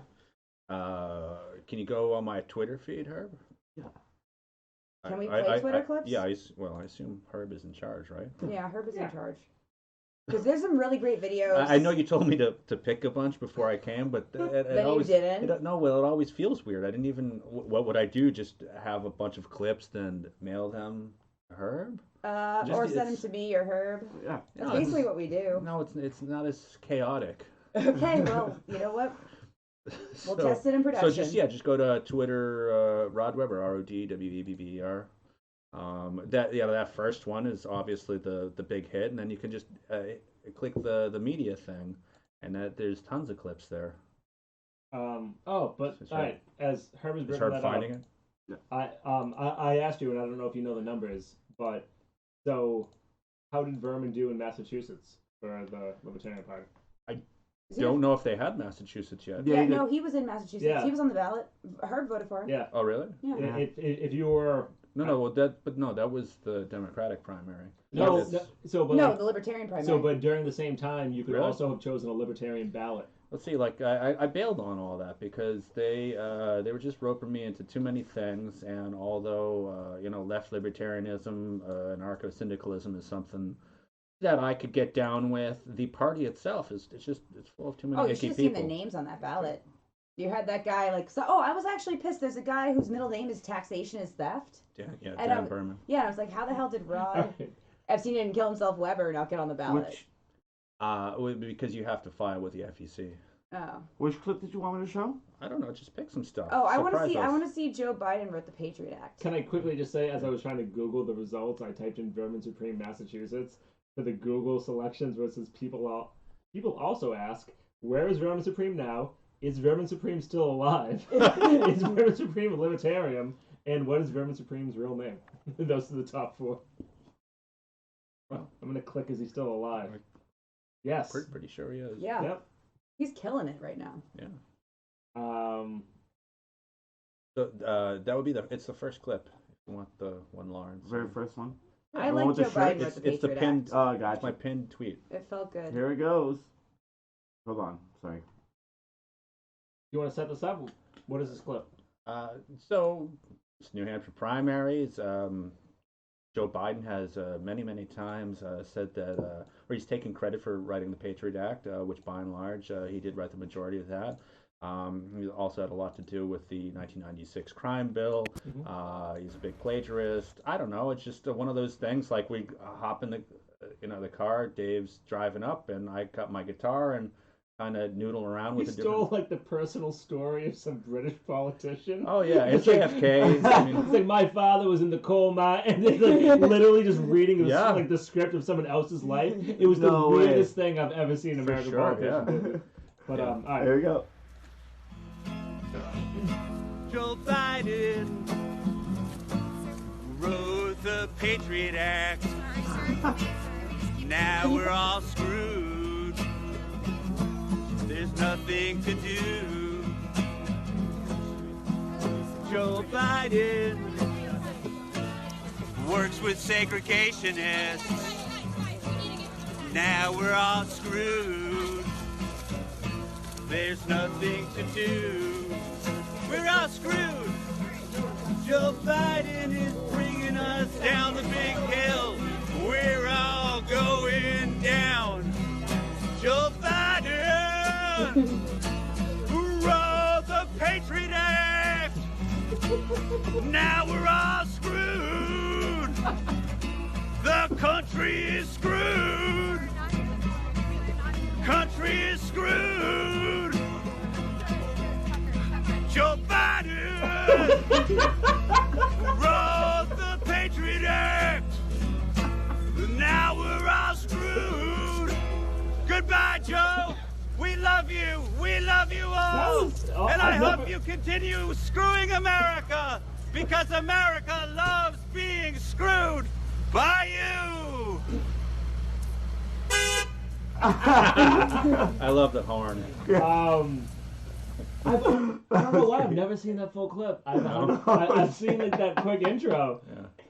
Instant thoughts, dude. Like, hey, you're a great singer, and I don't know about that. It was a little pitchy. It was a little pitchy. I think I don't have an ear for this stuff. My approval means we can get him booked at PA's open mic. Sure. That was awesome. Great. Herb's dying over there. I played PAs before. No, that was great, man. Back in the day. We could fill that out. We could fill that up. Union Tavern. Very relatable to what's going on right now. Why do you think so many people, with all the horrible things that both you and I and everyone here know that Biden has done, why do you think he's right now? Dude, all you got to do is look at the photo of him with KKK exalted Cyclops Robert Byrd. Do I need to say any more? So then, that's it. So why is he leaving? Why is right now he's polling ahead of Bernie in Michigan? Mind control, man. I mean, it's the corporate media. It's just pumping it out that he's the one. We got to beat Donald Trump, and he's the only one who can do it. It's straight up mind control, drinking the Kool-Aid. They dumped a bunch of that crap in the reservoir at all the minority or lefty kind of states, and they're like, oh, Bernie Sanders is a socialist. Oh my God! And like all of a sudden, like their Bibles are setting on fire, and there's bedlam in the street. You know, this is kind of the way they're talking about it. But being down to the South Carolina primaries, this dude couldn't, barely fill a high school gymnasium until he won the South Carolina primaries. And I showed up at his thing in Virginia. Then all of a sudden, this thing is packed, and there's people just flooding out of it. So it says to me that there are other forces at work, which you don't see the way that they frame the cameras. Obviously, Donald Trump is pretty famous for saying, oh, they never turn the cameras around and see the crowd, which is false. But there is a bit of that going on in the way that they shoot these things. And there's so much at these events that you get live that you can never get by just watching the television set. If you watch some of the other things, like I basically say to Joe Biden one other point, that, hey, how does it feel having written the Patriot Act and ushering in 1,000 years of George Orwell, that I'm talking about 9/11 and people in Guantanamo Bay. But the thing is that the effort that even the lowest level employee puts into it shows that they are hell bent on getting their person in there. And if they don't get them in, they don't have their job. They're not doing any of the things that they want to do. All their aspirations are crushed. So everyone on every level is doing all the craziest stuff to mess with you, and you don't get that from the TV. So it's not just the crowds; it's the way that everyone behaves on every level, all around, and you don't see that on TV. It's like surreal. It's utterly surreal, and that's what I'm saying. It's so I was trying to create a narrative arc, which is a little bit larger in my overall documentary, which is why I brought up the Patriot Act a second time. But it just coincidentally happens to be that one where they're staging an arrival of Joe Biden getting to this place in Charleston, South Carolina, and it looks like they're going to a ceremony to worship Moloch, the owl god, with all these flashlights in this low light. And it's a public place. And so I spotted them before he's about to give this little speech in the high school gymnasium. So I just started following, and one of the employees or the staff say, well, you're press, and of course, yeah, I'm press, and like, oh, well, you have to go to the press area, and you got to go around the back. This is just a private thing, right? And I'm like, yeah, that's not really how the First Amendment works. And so they called up a bunch of people, and getting around to the other side of the building, it was just kind of this narrow doorway, and the woman was standing in the doorway, and she says, well, I'm gonna call the higher ups. At which point she got on the phone, and I just did yoink. I just jumped right through that doorway, which pissed them all off greatly, and they made an announcement that, oh, well, there's going to be this guy here. And so the police and the security are all gathering around, and they're asking for my credentials, and hey, is this Nazi Germany, that kind of thing. It's just the stuff that you will never, ever, ever see on television. And that's like when you were calling with us the other week, they were like giving you a hard time. Yeah. Also. Do you have any predictions for either tomorrow, or do you think he'll be the Democratic nominee? He will not be the Democratic nominee. You don't think so? Joe Biden? Oh, Biden? No. Biden. Oh, okay. No, I'm sorry. No. I thought we were fixated on Bernie. No. Stay with Biden. Yeah. That would be my guess. Yeah. What they're looking at.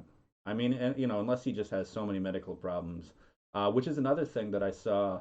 I hate to cite Fox News, but that's the weird thing is some of the progressives now sharing things from Fox News because Fox News is the only one will share it. But so he had done a bunch of the medical tests, and using the yellow highlighter, one of the things was he did everything except the cognitive skills section. Oh man. So he passed everything with flying colors except cognitive skills. So I haven't seen this yet. Is this like, did they like release his physical that was from like last year or something? This was like an hour before I got here. Okay, interesting. And is it real or is it? I didn't have a chance to vet it. I mean, so I wouldn't be surprised if I had to guess. Like they released his like medical, like his last physical, like was probably maybe last year. That like they make that public.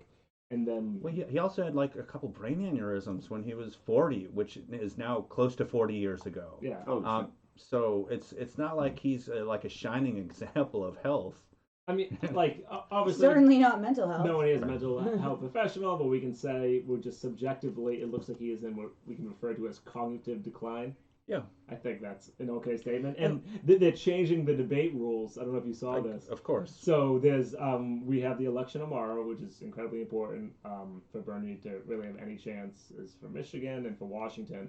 And then there's a debate. I'm going to say the 15th. I think it's tomorrow.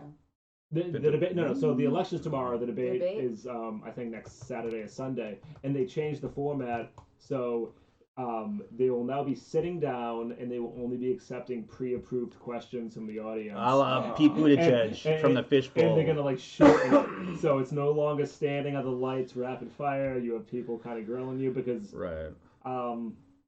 But we'll see how that goes. Are they doing that because everybody was yelling over each other last time? That was the worst run debate ever. So, like, well, one, you wouldn't have that problem because now there's only be two people on the stage. And then second, they're doing that because they recognize that Biden will not be able to function in that. The only reason, and like one thing that sucks is like most people who vote don't watch the debates. People like me watch the debates whose minds are already made up. But still, debates do matter. You can look at how Bloomberg, his numbers got completely destroyed after the debates because he did horrible. Biden has not had to actually present during the debates. That's true. Because it's been like Klobuchar versus Pete versus Bernie versus Warren. He just hangs back. Yeah. He has like one of the lowest speaking times out of any of them. He doesn't even care about it. So like the only like quote unquote hope, not the only, we'll see how Michigan goes, is that Bernie versus Biden, 2 people, 2 to 3 hours, let's say, like they would have to just report on Biden can't equip, but now they're changing the format. So he'll have all the questions ahead of time. He'll just read off a script. I mean, that was just like Romney and Obama back in the day. This is nothing new. It's like they're both getting their paychecks from the same place, the big corporations, and they pretend like they aren't. What about Tulsi? They erased her by CNN changing the rules back in the New Hampshire primary. They erased her. It is funny that they changed the rules in 2 different directions. One was to let Bloomberg on the stage, which actually behind the scenes, I heard somebody from Warren's camp was championing it because they knew that it would like give Warren life to hit him. But that's kind of like inside of baseball. But the second was they changed the rules so that Tulsi didn't qualify. Which is like, it's so weird. Like the silence. Doing it again. Yeah, they did it again. Because she was, I think, supposed to qualify. And yeah, she got 2 delegates. Yeah. I don't get the media hate of her. If you can't be just, I really didn't follow her campaign as much. Okay, well then you haven't followed her campaign. Yeah, I mean, she's straight when. So they've been calling her a Russian bot. At the last event, I know Hillary did that, and like it kind of makes sense, like why the sure. And Tulsi responded that Hillary Clinton is the queen of warmongers. At the last event where I saw Tulsi, she was asked by one of the audience members whether there should be new trials for 9/11, which is actually one of the things on my list that I was planning to ask her that day. And I thought, oh my God, like. Somebody beat you to it. Someone beat me to it, but it was okay. She took a couple minutes to talk to me afterwards, and I got a more detailed one-on-one with her. Which is great for a presidential candidate. Absolutely. And when you start talking that way, like you're out. There's no way that you can talk like that and be considered by the establishment because the establishment doesn't want that coming up. It's the greatest crime in modern U.S. history, and there hasn't been an open trial for it. Now, there have been quiet military tribunals, which are secretive and no one knows anything about. And I think, Tulsi Gabbard is very sensibly backing up the Franklin Square Fire Department, who have now, for a year, they've been asking to open up a new investigation into this. These were the people, the eyewitnesses that saw this stuff with their own eyes are saying it's BS. It's been BS for 20 years or whatever it's been, or close to 20 years. And how hard is it, to do a solid for these people that put everything on the line? Now, I'm not going to get into any of the conspiracy theories as to who it was. It's just simply, if you have a democracy, you have a functioning representative government, you have to have trials for crimes. If you don't, it's shenanigans. There was a 9/11 commission. Yeah, there was a 9/11 commission, but that was not a trial. Right. It was and this is the thing. It was like a book report that was done. Yeah. Well, exactly. And so the thing is that you have to understand about commissions. Commissions are not trials. The reason that Jack Ruby went and killed Oswald is then only one side gets to present their case, and that's why law has a defense and a prosecution. Yeah. So basically, when you have a 9/11 commission and the NIST report, NIST, basically it's only the prosecution. The defense in this case, or it's only the United States presenting their version of events. You don't have anyone pushing back. There won't be a trial. There will be a settlement in 20 years. Maybe. Because look at there's a lot of stuff that happened with the CIA 20 years ago or 30 years ago, where there were settlements later on, admissions of fault, but they wouldn't really do a trial. And they're negligible. The most optimistic view of the future of America is 20 to 40 to 80 years from now, there is some sort of settlements or done. Again, I'm not touching. They did it for a lot of the CIA right now, I'm not stuff, touching 9/11 in any capacity for the things. I can go off on But there is stuff that we've admitted we've done. No, but it's incredibly optimistic to think that we'll still have the structure to like to like be like, oh, we were wrong with this, and here's some money. If we still have that structure, then I will be thrilled. Yeah, no, I mean... no, everyone has to stop caring enough for them to do it quietly. That's what happened with Eric Olson. I guess maybe Tulsi would like this too. He's got to throw himself out the window because he gave him LSD.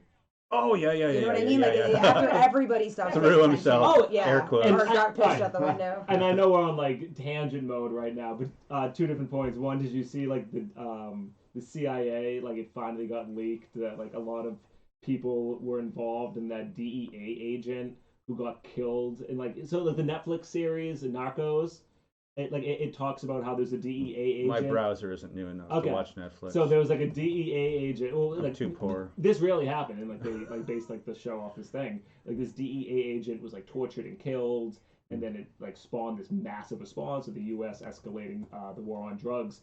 And then it was very recently revealed that the DEA agent the CIA helped the drug cartels target that person because he stumbled upon the CIA working with the cartels to like do and this is all like public record, like doing the cocaine shipments to California. Like the CIA was working with drug cartels, and this DEA agent stumbled upon it, and the CIA got him brutally tortured and killed.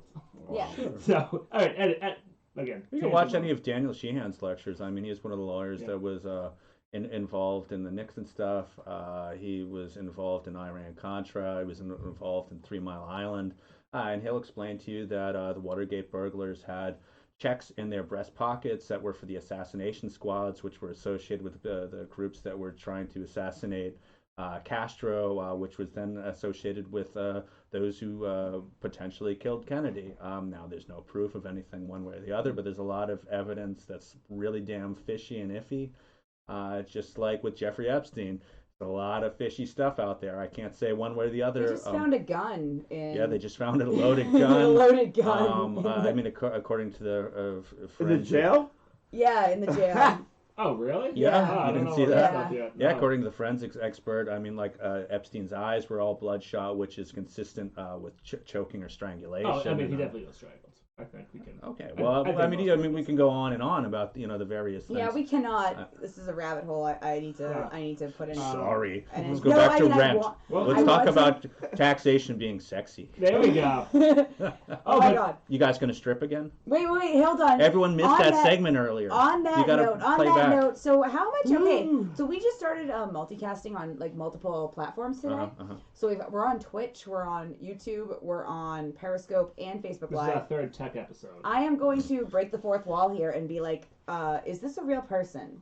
Because their name is MaxJohn2005 on Twitch, saying, had such a shit day. It's 2 a.m. and I can't sleep. Aw, wait, no, where are you at where it's 2 a.m.? Exactly. It would have to be... Exactly. What's 10, 4 hours? Are you in Greenland? It's right after Want to Become Famous, buy followers, primes, and viewers on No, but it's a different account. Oh, okay. But like, I'm trying to get this person to respond to me now, because like, are you a real person? Where did you come from? Or are you like a weird... Bot? Yeah, bot. So I don't know. I don't know what they're going for with that. I've never used Twitch. Real singles are in your area, man. So, okay. Anyway, I also want to discuss a couple other things. We were talking about prisons. We were talking about Jeffrey Epstein. Okay. I want to talk about other issues in New York prison system right now. Oh yeah, great thing. Yes, Evan, you took over my show today. I had other things I want to talk about. It's my fault. It's not your fault. Nah, I blame You're the special guest, and Evan had you on a bit early. Because he decided you existed. You didn't tell me don't talk to him when he sits down. I know. We didn't use it. We always make hand signals and then we never use them. No, yeah. We have such bad... Okay, Mercury goes out of retrograde at the end of the night, so everything's going to be better. No one knows that. Keep going. What's going on in prisons? There are people that know about that. Thank you. Thank you. Hippie people. Yeah, I was saying this crowd about it really messes with me. Herb knows. Herb's on his phone. You know how weird I've been for like a month? Yes. Yes, exactly. Thank you. Okay. So I want to talk about, we were going to talk about, it's the end of the world. Coronavirus is here, closing in on us. Thank God. And Herb is just looking forward to the end. It can't come quick enough. So it's been in, closing in on New York, and hand sanitizer is basically out of stock everywhere. So one of the things that the Governor Cuomo decided was that he would use his private prisons for prison labor to create hand sanitizer. Corecraft is part of the State Department's Corrections and Community Supervision that manufactures products from license plate to pillows, and now they make hand sanitizer, which is 75% alcohol. The prison population that works for these manufacturing companies, granted these are also private prisons, they can get a starting wage of 16 cents an hour to produce this hand sanitizer. Maybe they can make 65 cents an hour. Can you imagine that we have a system of private prisons where you can have workers making a product and then pay them called slavery. Yeah. I mean, literally written into the 14th Amendment, which says we can have slavery for prisons. Like that's part of it in the 14th Amendment. If you read starting wage in Framingham is 25 cents, but you have to sew American flags, and the irony is brutal. Gotta get arrested in Framingham then. Yeah, well, if you go to women's prison, that's the women's prison manufacturing job. But the irony is more painful than the wage differentiation. Anyway, I hate these prison manufacturing jobs. The fact but that that's allowed is insane. Well, in a state prison, it's a little different. There are some. This is a private corporation. Oh, actually, there are private corporations who contract with Massachusetts prisons to produce products with this kind of labor. The thing is, you do want something to do. I'm not going to knock that you need something to do while you're in there. And the commissary prices are so, inflated. It costs like $4 for a freaking pack of ramen. So it's, extremely expensive to buy a toothbrush, decent, hair conditioner, body wash that isn't, state made, which is disgusting. And all that stuff that you get on commissary is super overpriced. So you do want to work to get this money if you don't have anybody giving you money. But what's happening is, so these people during a crisis are being charged to produce. They should be making minimum wage, first of all. So, all right. Okay, let's go. What do you think? No. I mean, let's just let them all out, first of all, okay? But. Yeah, I mean, there's too many layers to it. One is to let them all out. You can easily release 99% of a prison population. It would have no difference of public safety if you had an actual safety net. Especially Framingham. For where they would live and eat, whatever.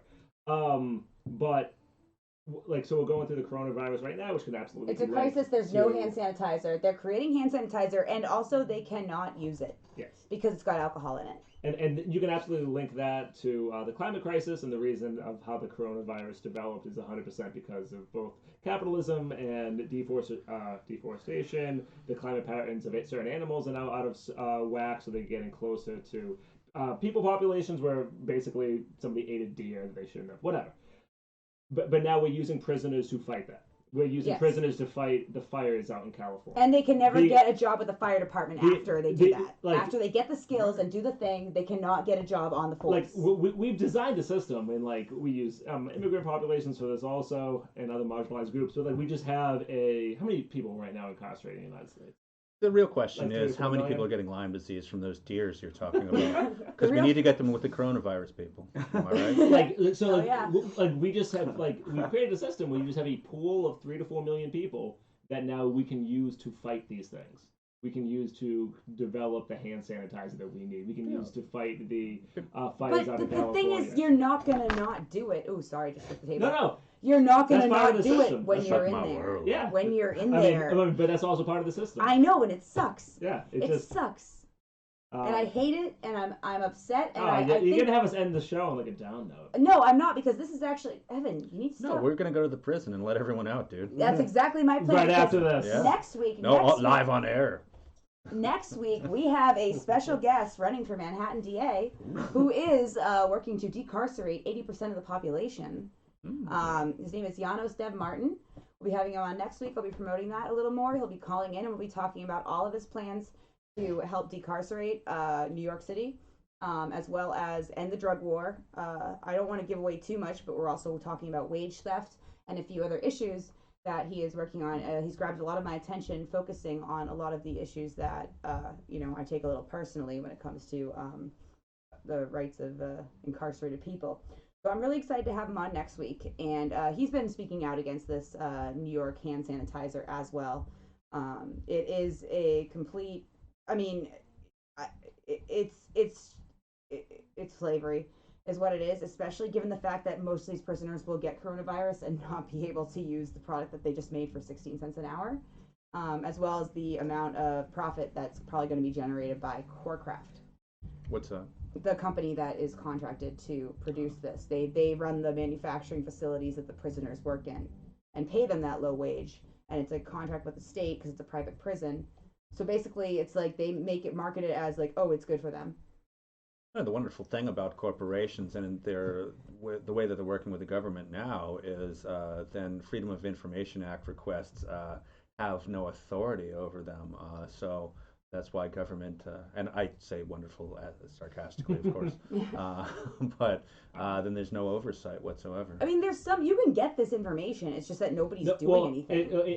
It takes years now to do it. In fact, like the entire the Afghanistan papers of like the people who just revealed maybe, and it's funny that this is like a non-story because of just the climate that we live in, was basically like every public official from the Bush to the Obama to the Trump administration. It was just like, oh yeah, the entire war in Afghanistan is all based on a complete lie. It's failing at every step of the way, and just like completely hidden in, if anything, a propaganda outfit to just like tell us like, oh no, this surge is gonna work. This was all leaked. Like every public official, within the Obama administration, both Bush and Trump outside of it, knew that this was just a completely burlesque marketing. It took them 3 to 4 years to get the public information requests, which then finally came out. But again, nobody gives a shit because now we have like a super virus. Okay, well, back to prisons and New York. Thanks, Evan. We can get into a whole show on that. I do want to talk about one thing is that the New York Governor Cuomo and a lot of people are praising this. People are tweeting pictures with their new bottle of New York prison-produced hand sanitizer that they could get to protect themselves against coronavirus, and promoting this as like a good thing. There is backlash amongst leftist people. The candidate Janos Deb Martin as one of them. But it's not looked at like not everybody's looking at it the way I am or the way we are. So that has been something I've been following today on Twitter, and we do need hand sanitizer, I guess. Make it yourself. You can just pour Everclear on your hands. Yeah. Go to the liquor store, get some Tito's. Tito's doesn't work. It's only 40%. I know they made an advertisement. It's only 40%. It's enough. Trust me. What do you mean they made an advertisement? No, because people were saying to get the Tito's. Yeah, get Tito's. and so they put out some kind of message on Twitter saying, no, don't do that. That's really funny. You got to get Everclear. So that is something that, the thing about New York is they do have private prisons, and a lot of their prison system is, we think it's bad in Massachusetts. It's worse there. It's worse in a lot of states. And they have a special narcotics prosecutor that has been running rampant for a long time. So we're going to get into all that next week. Hopefully coronavirus doesn't kill us all before then. It's not kill us all. It is going to get worse. Well, it's okay. St. Patty's Day is canceled. So here's I know we have our fearless producer was going to be. Oh yeah, you little man, one of the floats. Yeah, I was gonna. Me and Danny Pryor got hired to work on sound on one of the floats, and now I can't get paid. Oh, that sucks, bud. Whatever. You already just made a bunch of money during the elections. Yeah, but and blew it all on equipment here. Yes. Rock and roll. We're gonna. If worst comes to worst, you know where I'll be. I will be here at New Alliance. Posting up, having an end of the world party, BYOB. In fact, that's the only way I'll let you in. If everything goes to hell and I have to hide out somewhere, you can damn well bet I'm not hanging out in my house. Right. I don't even have food in the fridge. I'm just gonna come here. We got a liquor store next door. We got a market basket to raid. The bunker. We got music. I was gonna say I like in your apocalyptic scenario. They're still just working the liquor store. Yeah. No, those will stay open. I mean, it's there. It's in the vicinity. Plus, we can do an end of the world marathon show. Not the end of the world. Just will be a thing. So, which one of us is gonna get the coronavirus first? No, I probably will. I have immune deficiencies. Y'all will be fine. Really? I mean, oh yeah, but I mean, I'll live through this. This is nothing. Like Lily's. I eat salads. I saw Herb licking the toilet seat. Yeah. No, yeah. Did somebody pay you for that? Did you? Hey, I was talking about your fetishes on air, right? It was for one of those model mayhem shoots. He's trying to build up his portfolio. Right. Um, Touche. Oh, we already did plugs. We already did some plugs. Hey, Remember, hey, don't talk about Joe Biden's hair problem. I need a soundboard. So, like and subscribe to us on all the podcasts. And if you've noticed, we are now restreaming. So if you prefer to watch us on Twitch, prefer to watch us on Periscope, watch us on YouTube. We are Renters Radio on everything. There you go. You can also donate to our Patreon. We really appreciate it because we do need give him money. Yeah, I really just need money. I'm broke. My stock has crashed. I have nothing.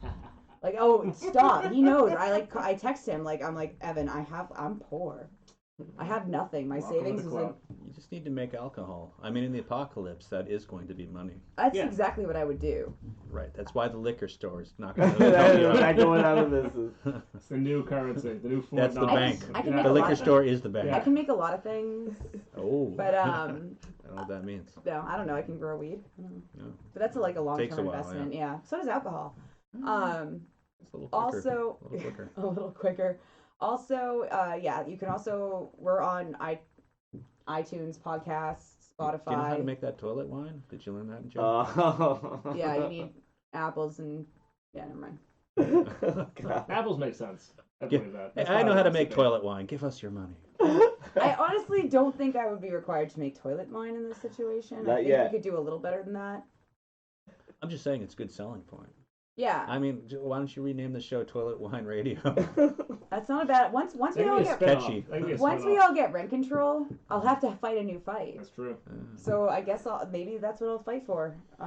But next week we have a more serious show. We'll have a pretty big guest who's running for DA in Manhattan, who I'm very interested in speaking with about a lot of criminal justice reform issues. I would love to see how he stacks up to Rachel Rollins. I think he might be even better. And if any Rachel Rollins doxed me. I know. Thanks for coming in, Rod. Sorry. Yeah. She did. Can you let me finish my outro? Sorry. I'm like, oh my god, I've been bombarded by just people all day. Oh, and here's Danny.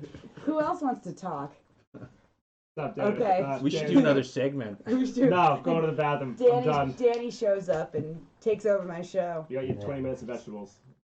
I did. You had some great vegetables. I gotta say thank you, Evan. I had no content for today until an hour before the show, and then I had lots of content. But your content was super meaty. And that was the first time you ever thanked me on air, by the way. Oh. You have no idea. Okay, I don't want to get all gushy. All right, but that's enough. I'm Thank going you to the for bathroom. today. Go to the bathroom. You should hug on air.